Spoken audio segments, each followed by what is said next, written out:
You had posted a picture. I'm not sure how long ago it was. It was like a very small rattlesnake, maybe a baby, or maybe it was just a small species. I don't know, with a little bit of tape on its mouth to keep its mouth Mm. closed. And you guys were using, I don't know if you were using it or if you were just part of a program that was using it for canine aversion or teaching dogs to stay away. Can you talk a little bit about that? Yeah. So that's my some good friends company that I helped them with like snake handling. That was sort of my role with their aversion training, was to be a person who puts the snakes out and like make sure that they're good, make sure that they're hydrated, make sure they're not getting overheated. And yeah, the tape on there, Eric, the owner of the company, he's another one of these like really solid herb conservationists. He cares deeply about like those animals, and like I think that's why. I mean, there's an education component to that too, right? Where like while he's training their dogs, he's also talking about like the rattlesnakes and like how they behave, and like it's kind of a dual purpose, I think, scenario there. But the tape there, it's really just meant there to hold their mouth closed. I mean, it doesn't like pinch anything. It doesn't like stop them from like drinking, because that's part of the what my job was like to monitor the snakes, consistently like temp them, and like make sure that they're staying between like a certain like a comfortable range. And then if it was like a sunny day, I'd make sure to have like the little cap of water to like give them some water to cool down. They can still drink perfectly fine. Like really the point of using those live snakes in that scenario was to give as accurate of a depiction of a rattlesnake to the dog. You know, like you could put a fake rattlesnake out there, but the way that the training works, it doesn't work. It doesn't work nearly as well unless the dog is seeing the actual thing it's going to encounter. And what was so cool about working with Eric and Aaron, his wife, was that part of being the snake handler was knowing to a degree where the people were from. Like if we were training in a certain area of California, we would adjust the species to fit those areas. So like if we were training somewhere down in like Los Angeles, we'd use a lot of like Southern Pacific rattlesnakes. We're training out in the desert, we're using Mojaves and speckleds and sidewinders. And it's just like that degree of like specificity with something like that was really cool. That is cool. So are those wild caught snakes that are just used for that, or are those all their animals that they have? They have them. I mean, a lot of the snakes, or some of the snakes at least, come from like relocations like that. Like people are saying, like if you here, I'm gonna chop it up or something. But yeah, for the most part, they maintain those snakes. Like there's Eric has them really in a really solid like setting with like consistent food temps, all that good stuff. Really loves those snakes.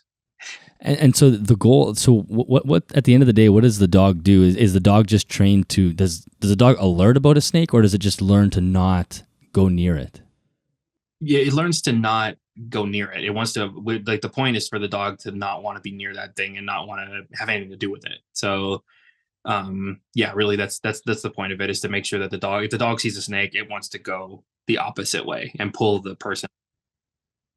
Yeah.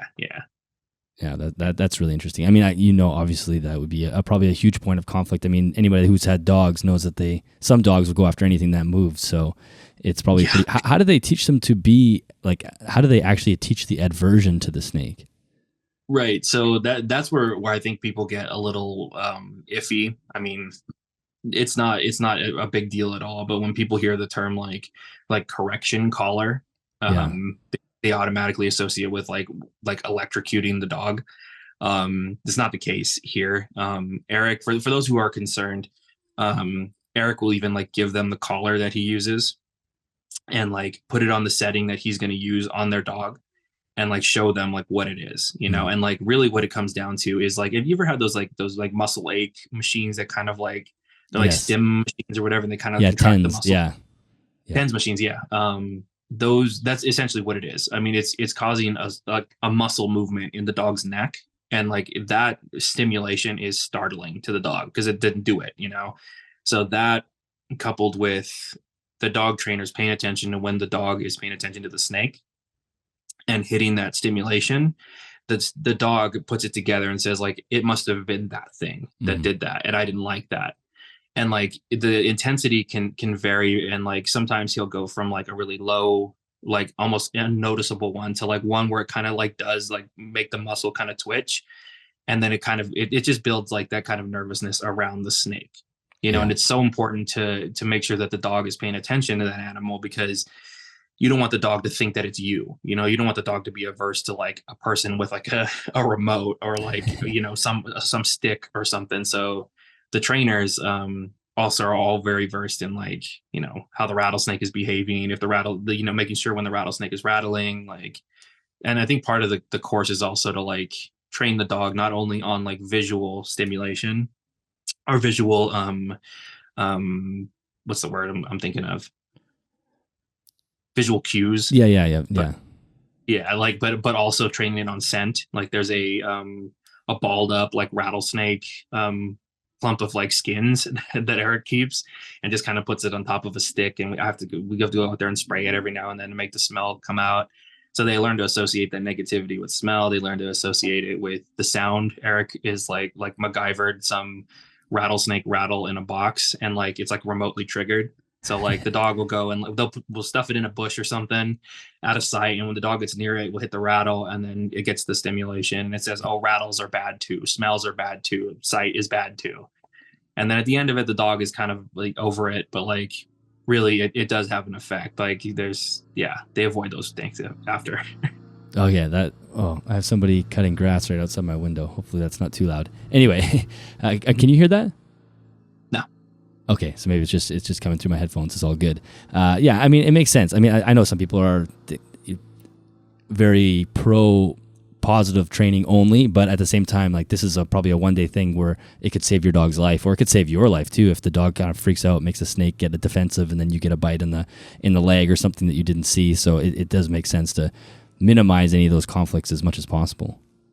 Yeah, and Eric and Aaron are great communicators with all this. I try to do it justice here, but like, yeah, they explain it in a way that like, they're very successful in what they do. They have a really good reputation amongst all the people. They do this almost all over the Western United States now. So like, there's times like this summer where they go on massive trips all over the Western US and like do this and all the way up to like, I don't know, Montana maybe, but like, yeah, it's really well received, I think, generally. Yeah, that's cool. Well, let's jump back to the desert tortoise conservation. We talked about sort of the reverence you have for that species, and you keep them as well. And first, I want to just have a grasp of what's their numbers like population wise. You said that they've just been listed as endangered. How endangered is this species?